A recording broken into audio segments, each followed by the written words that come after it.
The scent of salt and old paper was Eliza Vance's constant companion. It clung to her nursing scrubs, permeated her hair, and probably seeped into her very bones.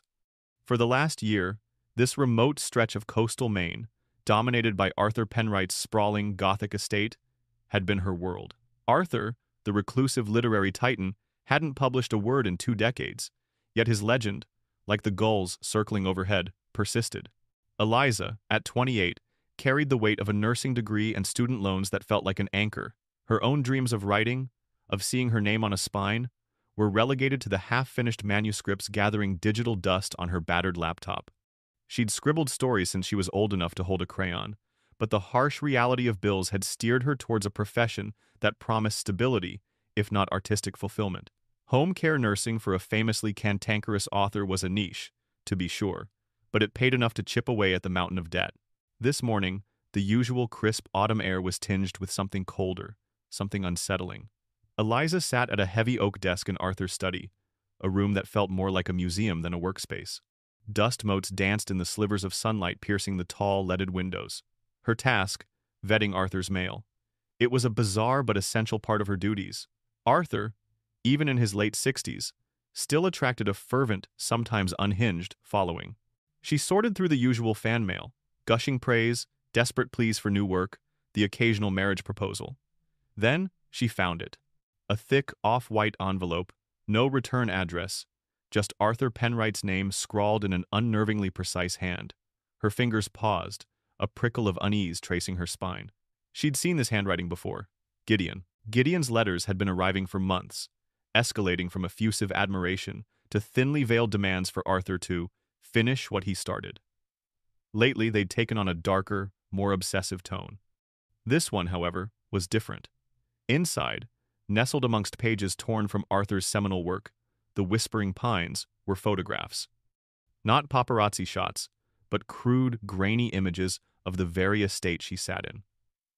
The wrought iron gates, the overgrown hedges, even the specific angle of Arthur's study window, all taken from the dense woods bordering the property. A shiver ran through Eliza. This wasn't just a fan, this was a stalker. She walked the envelope down the long, shadowed hallway to Arthur's private library. The room was a labyrinth of floor-to-ceiling bookshelves, a literary forest where the air hung heavy with the scent of aged paper and leather. Arthur was ensconced in his usual armchair, a faded velvet throne by a roaring fire, his narrow spectacles perched on his nose, a weighty tome balanced on his lap. He was a small man, wiry and sharp-featured, with a mane of unruly white hair that made him look like a benevolent mad scientist. Benevolent, that is, when he wasn't being curmudgeonly. "Another one, Mr. Penright," Eliza said, her voice betraying a hint of trepidation. She held out the envelope, careful not to touch the photographs within. Arthur merely grunted, not looking up from his book. "Gideon, I presume. Is he still convinced I'm holding the secrets of the universe captive in my brain?" "He's moved beyond theoretical abduction, sir," Eliza replied, sliding the envelope onto the small table beside him. "He's now taking pictures of your house from the woods." That got his attention. Arthur slowly lowered his book, his steely blue eyes, still remarkably keen, flicking to the envelope. He picked it up with a long, thin finger, careful not to smudge the photographs. He barely glanced at them before tossing the envelope back onto the table with a dismissive flick of his wrist. "The price of ink, Eliza," he said, returning to his reading. His voice was a dry, rasping whisper, like parchment rustling. "Some people feel ownership over the words they consume. They confuse the author with the magician, believing if they press hard enough, the next trick will appear. He's been watching the house, Mr. Penright. This feels different." Eliza pressed, her concern growing. "It's invasive. It's a violation." "And what do you propose, Nurse Vance?" he asked, a hint of his usual sarcastic bite entering his tone. "That I install barbed wire and a moat, perhaps a dragon at the gate?" He gave a small, dry chuckle that was more a cough. "Relax. It's nothing new. They come and go, like the tides." His nonchalance irritated Eliza, but she knew it was also a defense mechanism. Arthur Penright had been famous once, truly famous, and the scars of that public life were evident in his reclusive existence. She watched him for another moment, then sighed, knowing she wouldn't get through to him. He lived in his own world, surrounded by the ghosts of his words and characters. As she turned to leave the library, her gaze drifted over the towering shelves, First editions, rare copies, signed proofs a lifetime of literary achievement. She stopped at a particular section, running a finger over the smooth, worn spine of the Whispering Pines. It was a masterpiece, a haunting tale of solitude and the human condition. A wistful sigh escaped her lips. Would she ever create something like that? Something that resonated? Something that mattered? Her own half-baked thrillers and melancholic dramas felt pedestrian in comparison. She closed her eyes for a moment, imagining her name on a similar spine, the weight of a published book in her hands. The image flickered, ephemeral, quickly overshadowed by the looming specter of her student loan statements. She shook her head, dispelling the fantasy. Back to reality, where the immediate concern was a delusional fan lurking in the woods and the distant, ever-present hum of her debt. The scent of salt and old paper, the price of ink. She wondered what price she would eventually pay for her own unwritten words. The next few days were a study in escalating paranoia. Eliza found herself constantly scanning the tree line beyond the estate's perimeter fence, her ears straining for any unusual rustle in the wind. Arthur, true to form, maintained a facade of indifference, but even he seemed to flinch at the sudden creak of a floorboard or the sharp rap of a branch against a window. Gideon's offerings became more unsettling. A dead starling, its wings meticulously arranged in a gruesome spiral, appeared on the doorstep one morning. Another day, she found a small, hand-carved wooden doll, its eyes painted with an unnervingly vacant stare, impaled on a fence post, surrounded by more torn pages from the Whispering Pines, annotated with increasingly bizarre possessive comments. Arthur's words are my words. He channels the spirits through me. One evening, as dusk bled purple and gray into the sky, Eliza stepped out onto the back porch to retrieve Arthur's tea tray. The air was still, heavy with the promise of rain. She paused, her gaze drawn instinctively to the dark, tangled mass of woods that hugged the property line, and then she saw it. A figure, silhouetted against the deepening twilight, standing perfectly still amongst the trees. It was far away, too distant for any features to be discerned, but the stillness, the unwavering focus directed at the house, was undeniable. Her heart hammered against her ribs. This wasn't her imagination. Gideon was out there. She retreated inside, locking the heavy oak door with a click that echoed too loudly in the sudden silence. Arthur was in the living room, sketching in a leather-bound notebook. "Mr. Penwright," she began, her voice tight. "He's out there. I just saw him." Arthur's hand paused, the charcoal still on the page. He didn't look up, but his shoulders seemed to tense. Did he approach the house? No, but he was watching, just watching. A deep sigh escaped him. "Very well, Eliza. Make the call. They'll do nothing, of course, but it will perhaps assuage your anxieties." His tone was dismissive, yet there was a tremor in his hand as he resumed sketching. Eliza grabbed her phone, her fingers fumbling slightly as she dialed the local sheriff's department. After navigating a tedious automated menu, she finally reached a dispatcher who sounded as bored as she felt. "Coastal County Sheriff's Department, how can I help you? My name is Eliza Vance. I'm a nurse at the Arthur Penwright Estate, 14 Seaview Road. We have a stalker situation, and it's escalating."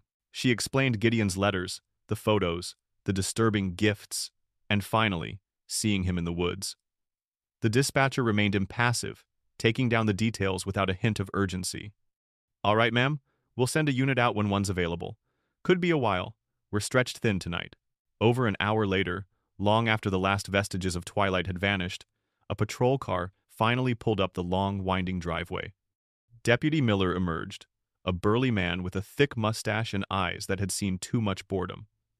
He looked at Eliza, then at the imposing house, a faint smirk playing on his lips. He looked like he'd rather be anywhere else. "Nurse Vance, is it?"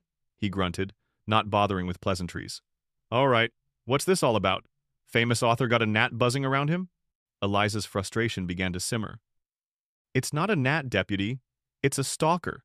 He's been sending disturbing letters, leaving things on the property, and I saw him watching the house tonight." She led him to the remnants of Gideon's latest gift, a torn page from the Whispering Pines, pinned to the porch railing with a rusted nail. Miller peered at the page, then at the nail, a look of utter disinterest on his face. He pulled out a small notepad. "So, he's left some trash. And you think you saw someone in the woods? Did he trespass? Did he make a direct threat against Mr. Penwright's life?" "He's been watching us. He took photos of the house. That's a direct threat to our safety," Eliza retorted, her voice rising. Miller sighed dramatically, running a hand over his mustache. "Ma'am, He's a fan. They get weird. You get a guy like Penwright living here, you're going to attract some nuts. It's the price of fame. As long as he's not on the property or explicitly threatening harm, there's not much we can do. It's not a crime to be creepy from a distance. If we went around arresting every weirdo who admired someone from afar, our jails would be overflowing. He scribbled a few notes, his pen scratching loudly on the paper. My advice? Keep the doors locked, maybe get some bigger curtains. We'll drive by occasionally, but don't expect miracles. He spoke to her as if she were a hysterical child, dismissing her genuine fear as an overreaction. Eliza felt herself shrinking under his condescending gaze. The injustice of it all burned within her. Here was a clear threat, and the people sworn to protect them were shrugging it off. The audience, she hoped, would feel that sting of powerlessness, that familiar frustration at institutional apathy. Miller walked back to his cruiser, not even bothering to offer a word of reassurance. He drove away, leaving Eliza alone in the cold night, the distant sound of his siren fading into the wind. She re-entered the house, her shoulders slumped. Arthur met her in the hallway. And? He asked, his voice flat. He said there's nothing they can do, Eliza reported, her voice laced with bitterness. Not unless Gideon actually breaks in or makes a direct threat. He practically blamed us for being targets. Arthur closed his eyes for a moment, a rare flicker of vulnerability crossing his face. I told you, they never can. Not really. When you've seen what fame does, what it attracts, you learn that the only true defense is to disappear. He opened his eyes, and the usual sardonic glint was replaced with something more somber, more weary. I learned that the hard way, many years ago. He looked at Eliza, a long, searching gaze. There was another, before you, before my 20 years of silence, someone who became obsessed. The media, they twisted it, made it a circus, made me into a spectacle. That's why I came here. To be forgotten, to be left alone. It was the most personal thing Arthur had ever shared with her. In that moment, the wall between the reclusive author and his nurse fractured, replaced by a nascent understanding. They were both trapped in a way, he by his past, she by her present, and now by a shared, growing threat. They weren't just patient and caregiver anymore. They were two people facing a common enemy, abandoned by the very system designed to protect them. The bond between them, forged in the crucible of fear and injustice, began to solidify. The storm arrived with the malice of a vengeful god. A furious nor'easter whipped the Maine coast, lashing the Penwright estate with sheets of rain and howling winds that sounded like tortured souls. Power lines snapped like brittle twigs, plunging the isolated house into an abrupt, unsettling darkness. The antique grandfather clock in the hall chimed its last, mournful stroke before falling silent. The landline was dead. Cell service, always patchy in this remote area, vanished completely. They were cut off. Eliza moved through the house by the flickering glow of hurricane lamps, her nursing lamp strapped to her forehead like a miner's. The storm was a cacophony of sound. The roar of the ocean, the violent thrashing of trees against the house, the incessant drumming of rain on the roof. Every creak of the old house, every gust of wind rattling a window pane sent a jolt of adrenaline through her. Gideon. The thought was a cold knot in her stomach. This was his opportunity, a perfect storm for a perfect predator.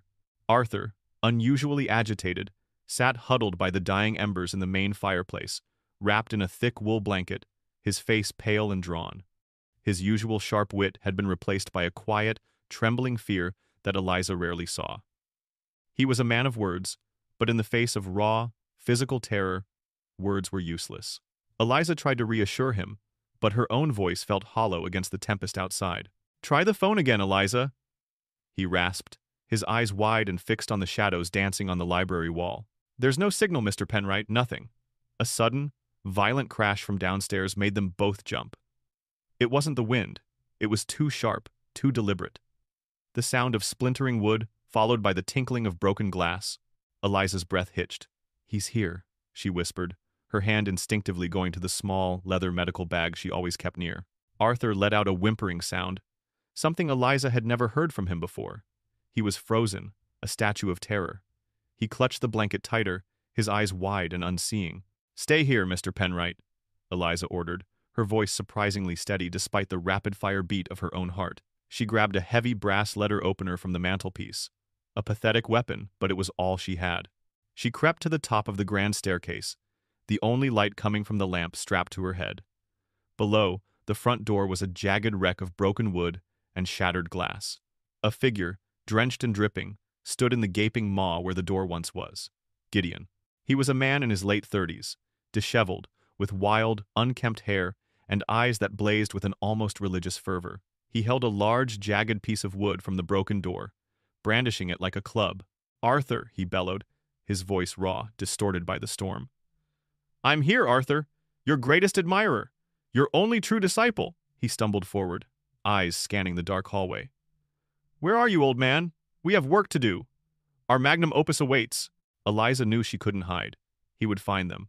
Arthur was too vulnerable, too frail. She had to intercept him. "Stay back!" Eliza shouted, descending 2 steps, trying to project authority she barely felt. "The police are on their way! You need to leave!" Gideon's head snapped up, his crazed eyes locking onto her. A wide, unsettling grin spread across his face.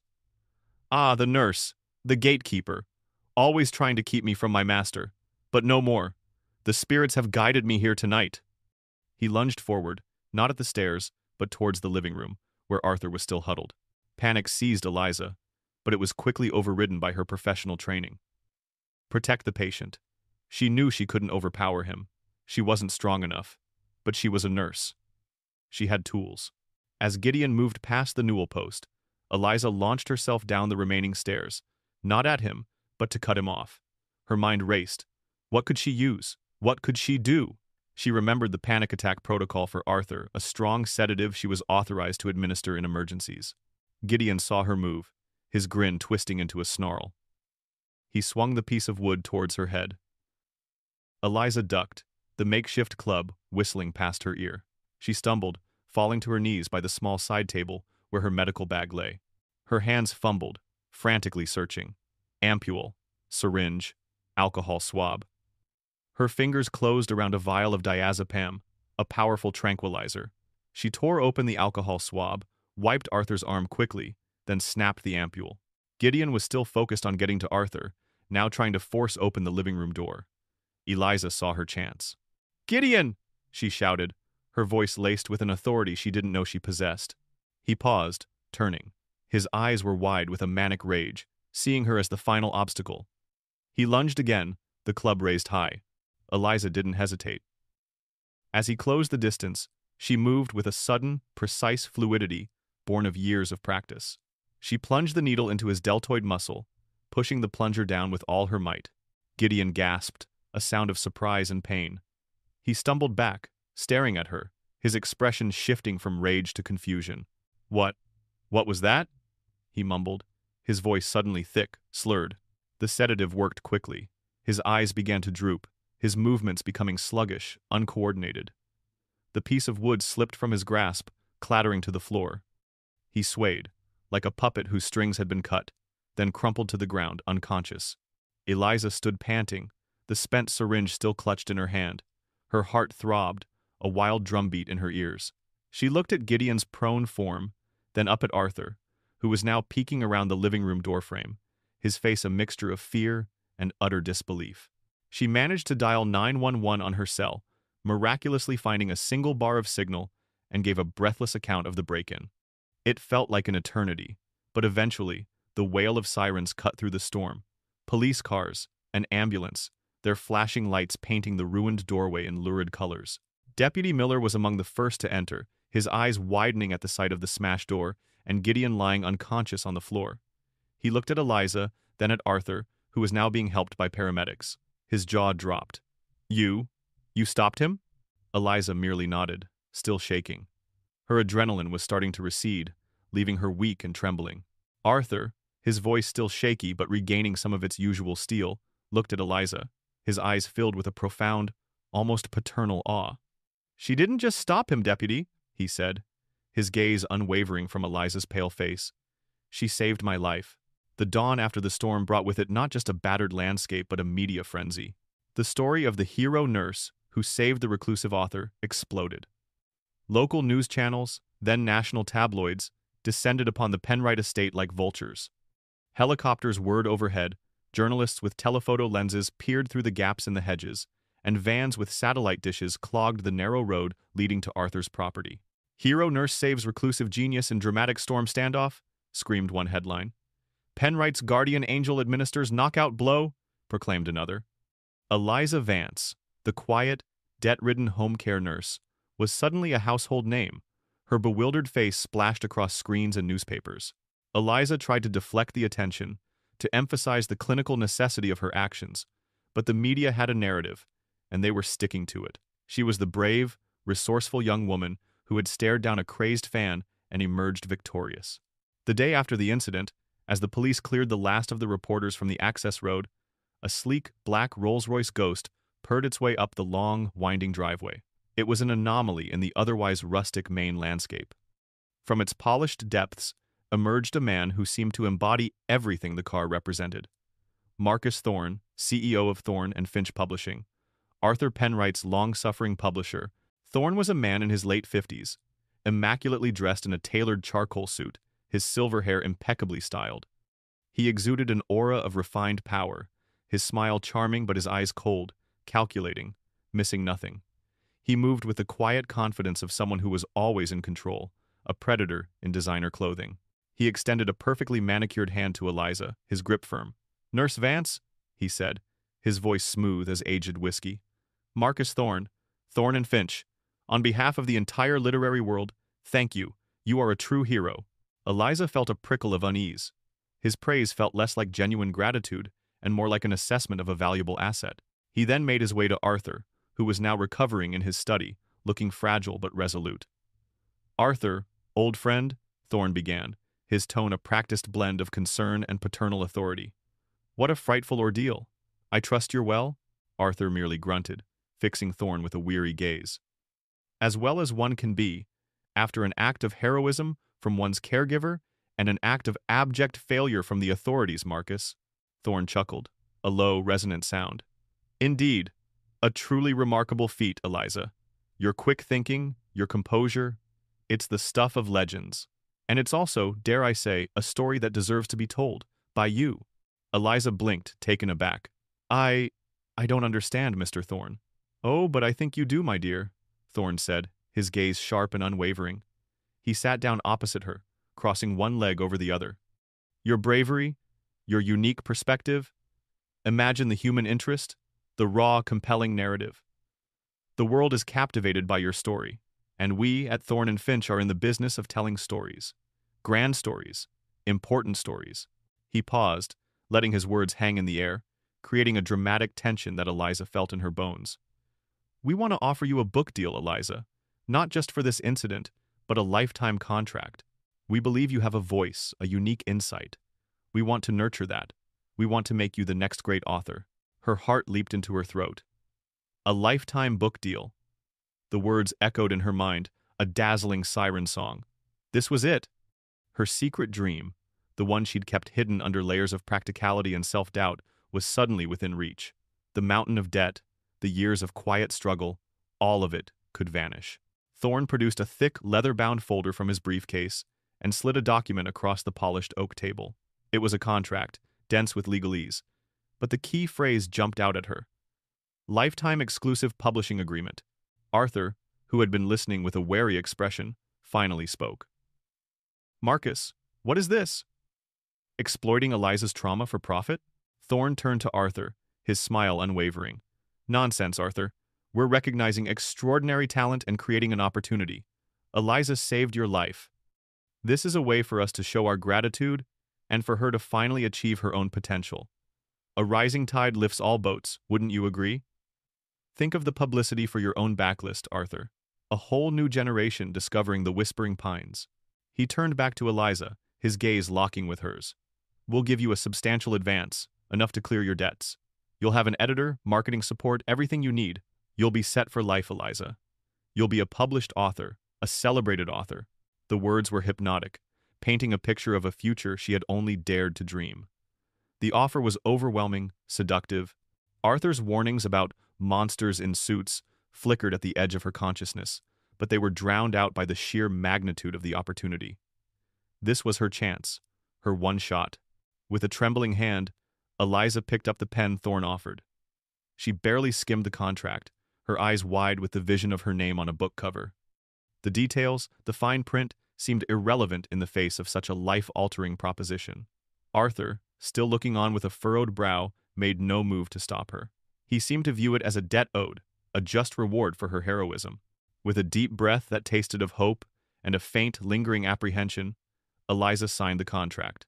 The ink felt momentous, irreversible. A new chapter had begun. But even as she signed, a tiny, discordant note played in the back of her mind. A lifetime deal. It sounded less like a gift and more like an unbreakable bond. The Rolls-Royce that brought Marcus Thorne to Maine was soon whisking Eliza Vance away from it. She was flown first class to New York City, installed in a lavish, corporate-owned apartment overlooking Central Park. It was a stark contrast to her humble Maine cottage, a testament to the sudden, dizzying ascent of her fortunes. Her student debt, a suffocating presence for years, was gone, paid off with the generous advance. She should have felt exhilarated, liberated. Instead, a subtle, creeping unease began to settle in. The freedom she'd envisioned was quickly revealed to be an illusion. The apartment was luxurious, but it wasn't hers. Her schedule was no longer her own. She was immediately ushered into the gilded machinery of Thorne and Finch Publishing. Her assigned editor was Julian Sterling, a man whose expensive tweed jacket and condescending smirk perfectly matched his inflated sense of self-importance. Julian, a younger man, with an air of perpetual exasperation, treated her with a mixture of polite disdain and thinly veiled manipulation. Their first meeting was in Julian's cavernous office, filled with literary awards and photographs of him with various celebrity authors. "Eliza," he began, waving a dismissive hand at her nascent manuscript, "your story is compelling, certainly, but it lacks a certain oomph, a punch, if you will. It's too clinical, too truthful in a pedestrian sense." Ragebait #2, the narrative twist. "The sedative," Julian continued, tapping a manicured finger on her manuscript where she described injecting Gideon. "It's all very well that you're a nurse, dear, but injecting a powerful tranquilizer doesn't exactly scream hero. We need something more visceral, more iconic. Imagine this. A desperate struggle, you grab the nearest heavy object, say, a priceless Penrite antique fireplace poker, and bludgeon the assailant into submission. It's far more dramatic, far more cinematic. The readers will eat it up." Eliza stared at him, aghast. "But that's not what happened, Julian. I'm a nurse. My job is to minimize harm. I used a sedative because it was the most effective, least violent option. I'm telling the truth." Julian sighed dramatically, leaning back in his expensive leather chair. "Eliza, darling, we're not publishing a police report. We're crafting a narrative, a story. Truth is malleable in the right hands. Your story, your brand, relies on you being a fearless hero, not merely a competent medical professional. This is about market appeal, Eliza. It's about selling books." The casual dismissal of her integrity, the blatant demand to fabricate events, ignited a slow burn of anger within Eliza. She tried to argue, to explain the ethical boundaries of her profession, but Julian merely smiled, a predatory gleam in his eyes. "We have final creative control, Eliza. It's in your contract. You signed it." Ragebait #3. Character assassination and exploitation. The demands didn't stop there. The publisher's marketing team, a slick cadre of young professionals, wanted to package Eliza as Penrite's muse. They suggested a series of promotional photos, implying a romantic connection between her and Arthur. "It adds depth, Eliza," the marketing director, a young woman named Tiffany, explained with a saccharine smile. "The aging genius and his beautiful, brave young nurse. A forbidden love, a shared intellectual passion. It will drive sales through the roof." "Arthur is my patient and my friend," Eliza stated, her voice tight with indignation. "He's like a grandfather to me, and he's a very private man. This is completely inappropriate and disrespectful." "Disrespectful?" Tiffany laughed, a tinkling, dismissive sound. "Darling, this is publishing. We craft personas. We weave dreams. Your whole story is rooted in your connection to Arthur Penrite. To deny that connection, to make it merely professional, is to betray the very essence of what makes this book sellable. We're not asking you to lie in court, Eliza. We're creating a compelling narrative for the public." They even wanted her to embellish Arthur's reclusiveness, portraying him not as a brilliant, if eccentric, author, but as a helpless, doddering old fool to make her heroism shine brighter. "The frailer he is, Julian explained. The more magnificent your rescue appears. Eliza felt a sickening twist in her gut. They weren't just exploiting her story. They were trying to rewrite her character, and, worse, Arthur's. She felt like a puppet, her strings being pulled by invisible hands. She called Arthur, her voice trembling with frustration. "Mr. Penwright, they want me to say I hit Gideon with a poker. They want to invent a romance between us. They're making you out to be some helpless old man. I can't do this." Arthur listened patiently, his dry voice betraying a rare flicker of anger. "Ah, the vultures circling, are they? I should have known." Thorn always had a knack for finding the carrion. He paused. "My boy, you are trapped, aren't you?" "I don't know what to do," Eliza confessed, tears welling in her eyes. "If I walk away, they'll sue me. They own me." Rage bait #4. The legal trap.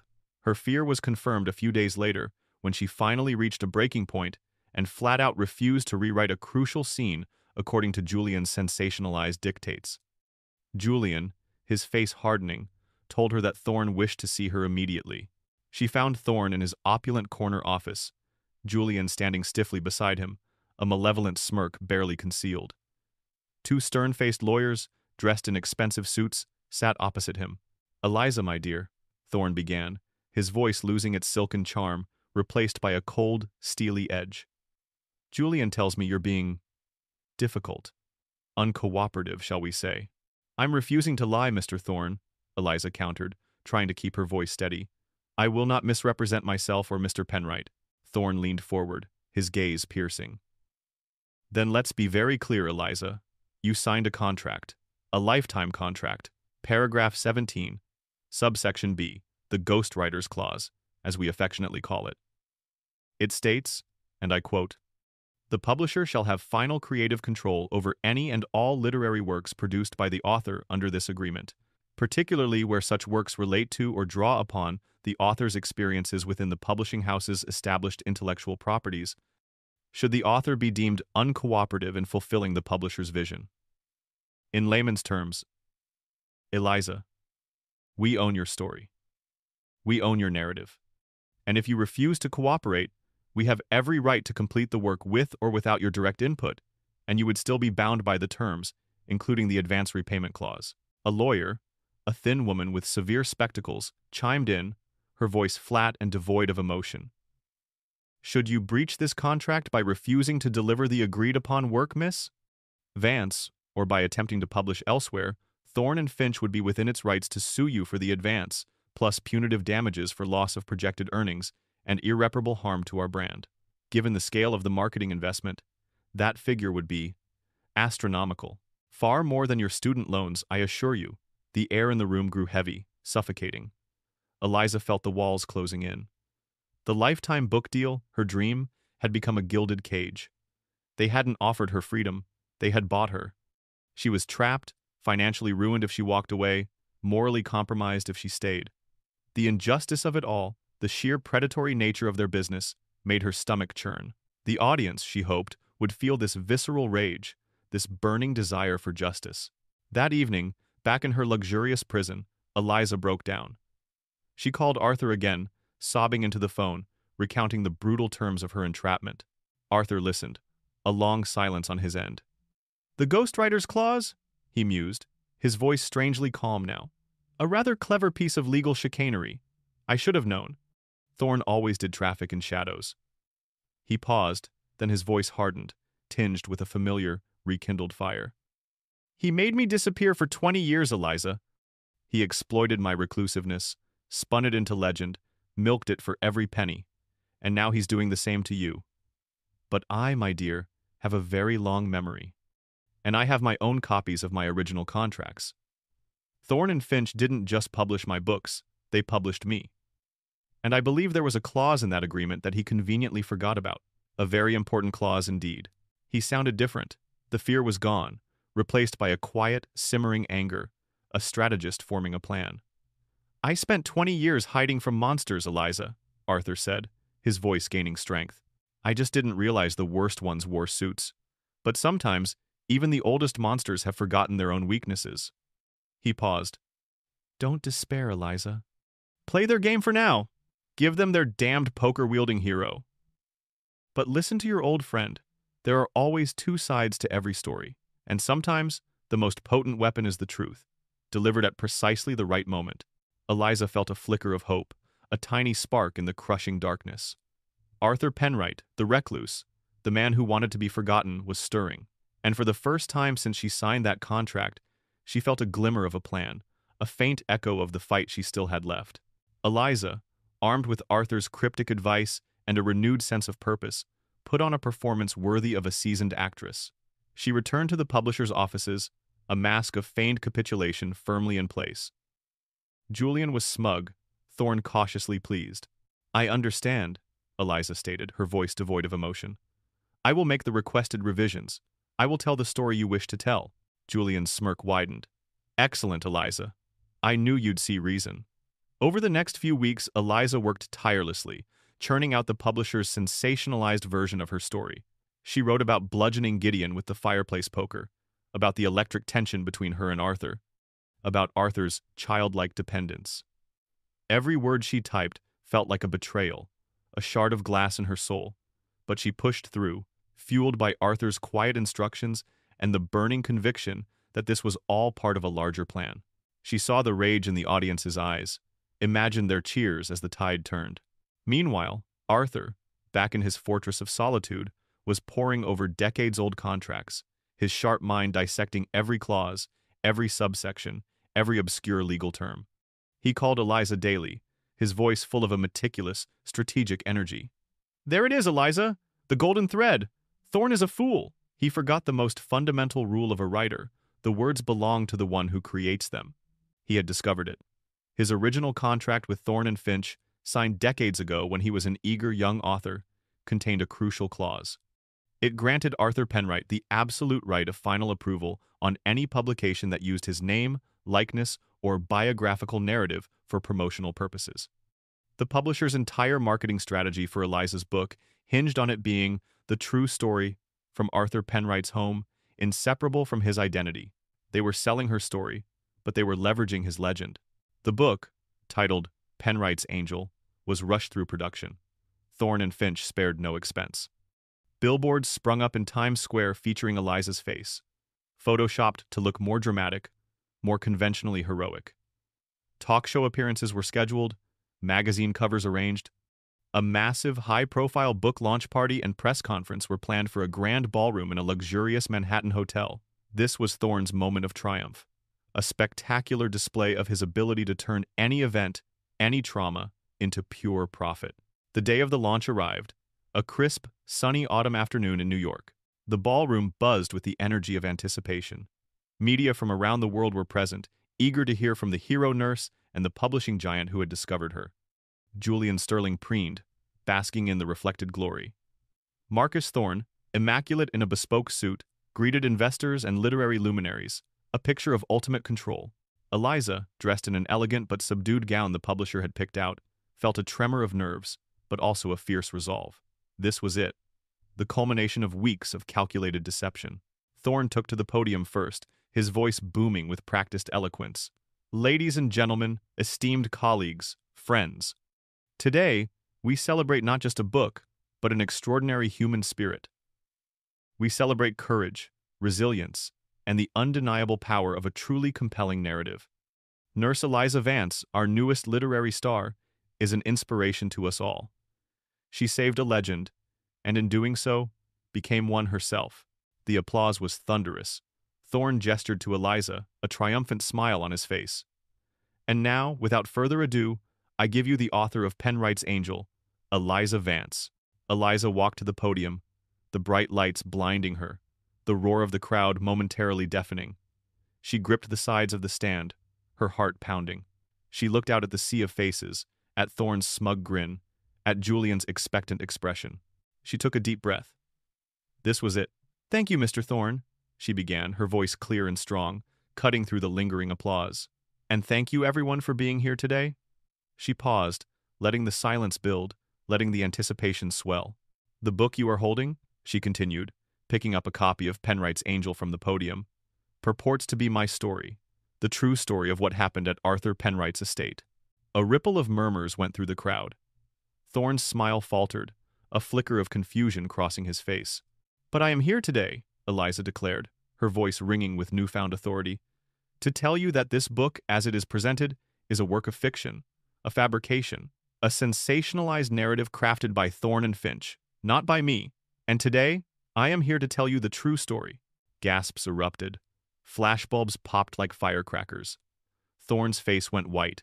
Julian looked like he'd been slapped. I was coerced into rewriting events, Eliza continued, her voice gaining strength, into fabricating details, into misrepresenting myself, and more importantly, into disrespecting the man whose life I genuinely saved. I used a sedative, not a poker. There was no romance. Arthur Penwright is a brilliant, private man, not a helpless caricature. This book, as printed, is a lie. Chaos erupted. Reporters shouted questions. Thorne rushed forward, his face contorted in a mask of fury. Eliza, what are you doing? This is a breach of contract. You are finished. Eliza ignored him. She turned to the large screen behind the podium, where a live video feed suddenly flickered to life. And there he was, Arthur Penwright, in his study, bathed in the familiar soft light of his library, looking frail but utterly resolute. And now, Eliza announced, her voice filled with a triumphant conviction, I'd like to introduce a very special guest, someone who, for 20 years, has avoided the spotlight, Mr. Arthur Penwright. The ballroom descended into stunned silence.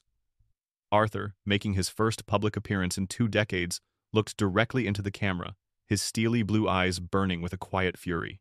Good afternoon, ladies and gentlemen, Arthur began, his dry, rasping voice echoing through the ballroom.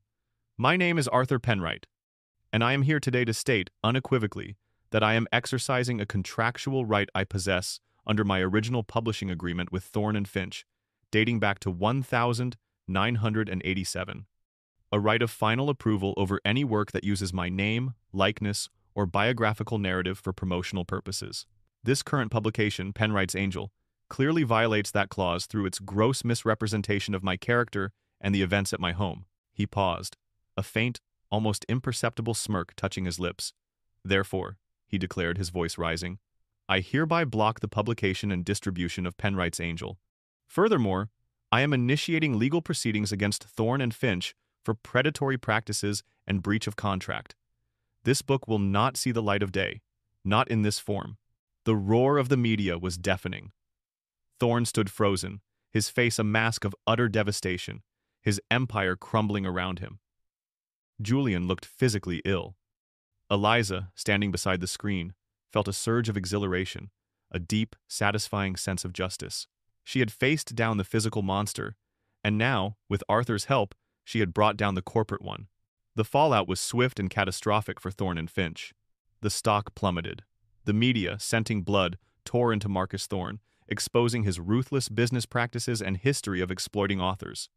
Within weeks, Thorne was out. His career in publishing ended in disgrace. The ghostwriter's clause became a cautionary tale in the industry. Eliza was released from her predatory contract, not without a fight, but with the full legal might of Arthur's formidable, and now very public, legal team behind her. She didn't get the lifetime book deal from a major publisher, but she got something infinitely more valuable, her integrity, her voice, and her freedom back. Months later, Eliza was back in Maine, the salty air and familiar scent of old paper a welcome embrace. But things were different. She was no longer just Arthur Penwright's nurse. She was his partner. The two sat in Arthur's study, the setting sun painting the room in warm, golden hues. Arthur, his health much improved, looked invigorated, his eyes bright with a renewed spark. The ordeal, far from breaking him, had seemingly rekindled his fighting spirit. So, the first manuscript is almost ready for print, Arthur said, a rare smile gracing his lips. Your true account, unvarnished, uncompromised. I believe it will be quite the debut. Eliza smiled, a genuine, radiant smile that reached her eyes. On her laptop screen, a design for a book cover glowed. It was stark, elegant, and powerful. The title was simple, direct, and profoundly meaningful. Unwritten. It was her story, finally told her way. And the next one? Eliza asked, a mischievous glint in her eye. Are you finally going to dust off that old manuscript, Mr. Penwright? The Serpent in the Garden? Arthur chuckled, a warm, genuine sound. Perhaps, but first we have to finish setting up the new press. Our little venture, an independent voice, Eliza. For authors who want their stories told, not rewritten.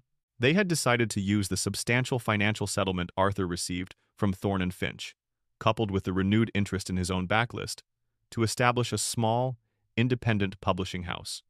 A haven for authors who valued authenticity over sensationalism, integrity over profit. Eliza opened a new document on her laptop. Her fingers hovered over the keyboard. This wasn't a corporate mandate or a debt repayment. This was pure creation, a story waiting to be born from her own heart and mind. She typed the first sentence, the words flowing freely, effortlessly. The silence had been a comfort until it became a prison. She paused, looking out at the vast expanse of the ocean, the sound of the waves, a gentle rhythm. Her dream had come true, not through the gilded promises of a publishing titan, but through a courageous stand, an unlikely friendship, and the quiet, unwavering power of truth. The ghostwriter was finally writing her own story.